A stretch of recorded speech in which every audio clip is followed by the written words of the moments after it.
Throughout its sports history, NASCAR has always seen controversies related to teams pushing the boundaries of the rules and regulations.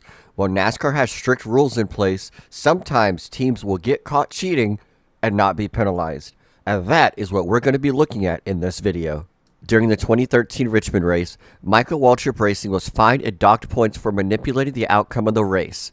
Clint Boyer spun on purpose and Brian Vickers pit on purpose to lose a position, ultimately helping Martin Truex make the chase. But at the same time this was all going on, Joey Logano also needed 1 point to make the chase. He needed to pass somebody. Well, his team told David Gilliland's team if they would give up their position, they would get a huge sum of money. And David Gilliland did just that. This was definitely race manipulation, and NASCAR did not hand out any fines or point deductions to either team. This was definitely getting away with cheating. 22 could really use the spot we got, bud. Dave, we're going to have to let this 22 go. He's about a half a straightaway back. He's the only position we can lose. There's 8 to go. He's about a half a straightaway back. It better pay big. It's not the spotter. It's the whole committee. Committee knows what I've been asking for. 2 back off of you in your lane. Inside 22. He's struggling bad here. A spoiler on the back of the NASCAR helps create drag and creates downforce. The taller the spoiler is, the slower you'll go essentially. Well, all spoilers are mandated to be a certain height, but during the 2011 truck race at Daytona, Michael Waltrip's spoiler was flat. That is something extremely illegal, and yet he went on to win the race and was not black flagged or disqualified. Elliott Sadler looking for his second win in the Camping World Trucks. Michael Waltrip has never won in a truck, but he's won here twice. Here he comes. To the finish line. He got him. Mikey, you got him. All right. Hell yeah! If you're a Hendrick Motorsports fan, you already know this story. Ray Evernham brought Jeff Gordon one of the most illegal cars in NASCAR history that wasn't illegal just yet. Apparently, Ray Evernham worked around the rulebook so well, it passed inspection, but that car became illegal after the race that Jeff Gordon won. It ran one race, it dominated that race, and was banned by NASCAR. Gary Nelson at that time, or Buster, can't remember which one, said to me, Mr. France wants to see you. So I said, I thought he wanted to congratulate me. Bill and I were friends, I was going to go up the truck. Yeah, good race tonight, Bill, kind of whatever. So he says, he's sitting there, and he says, sit down. He said, you need to pick up that phone right there and call your boss and tell him that car's illegal. And I was like, what? No, they just said it was past inspection. I said, he said, no, it's illegal. I said, no, sir. We built that car by the rules.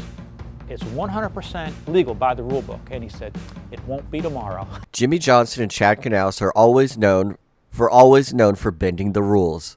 There was audio that was caught after the 2011 Talladega race that Jimmy Johnson won, where Chad Knaus told Jimmy Johnson before the race to back the car into the wall, essentially because they had some illegal modifications to the rear of the car so it would pass post-race inspection.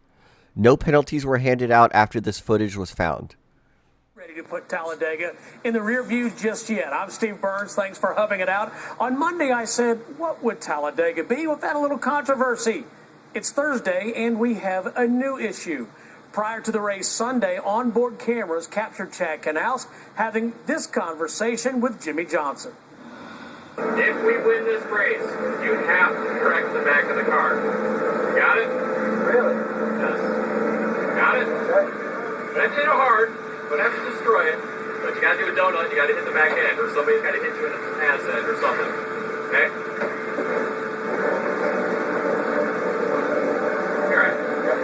No. Can't take any chance. Flailing on the back of the 9 of Chase Elliott. That's because the bad blood from 3 weeks ago at Bristol has played out here at the Roval. Create a caution. NASCAR also has the opportunity to look at this and black flag the 9. They have taken guys and made them come to pit road to clean it up. We'll just have to see what NASCAR thinks about the tail. I did ask. The tail is not required here. There is a question. It's some high-speed track. Like it or not, NASCAR has definitely showed favoritism to a lot of their drivers in the past. During the 2021 Roval race, Chase Elliott had damage that was hanging off of his car. The rule is if you have any damage or fenders that are hanging off your car, you'll be black flagged and mandated to be brought down to pit road to either cut the metal off the car or repair it immediately. Chase Elliott had his entire rear fender hanging off of his car by a thread for multiple laps. NASCAR never called him into pit road to fix his damage, and he was never given the black flag like so many other drivers have in the past. You can see here I'm waving. I'm a happy camper. I just won the race. And I crossed the finish line, and I'm waving to the fans, and I'm elated, and boom! She blows all to pieces. It just proves one thing. It's better to be lucky than good. Lucky than good, that definitely is a stretch. Everybody knows Junior Johnson does not play by NASCAR's rules and makes his own rules. It's widely known that that engine that Darrell Waltrip ran in that Winston race was highly illegal, and it was made to blow up right after he crossed the line.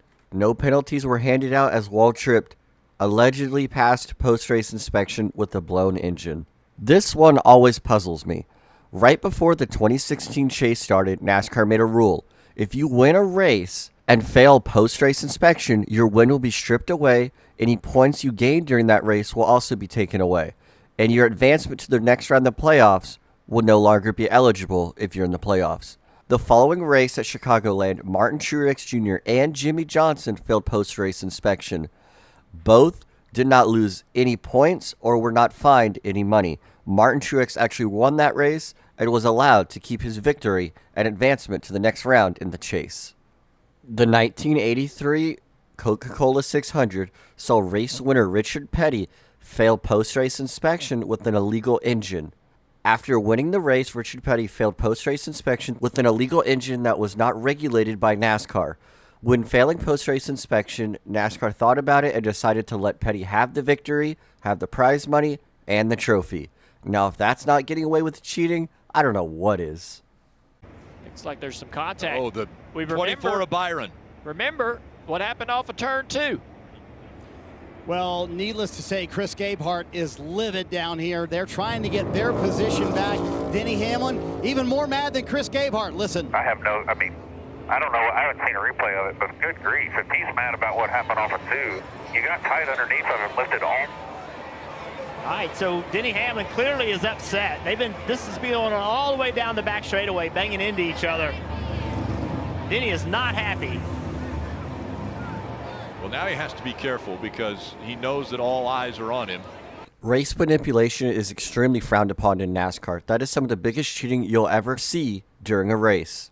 During the 2022 Texas playoff race, William Byron intentionally hit and crashed Denny Hamlin, costing Hamlin multiple positions because he did not maintain speed under caution. This is race manipulation. This is cheating. NASCAR handed out 0 penalties or black flag William Byron in that moment. It still baffles me to this day that NASCAR used the excuse of, we didn't see it happen.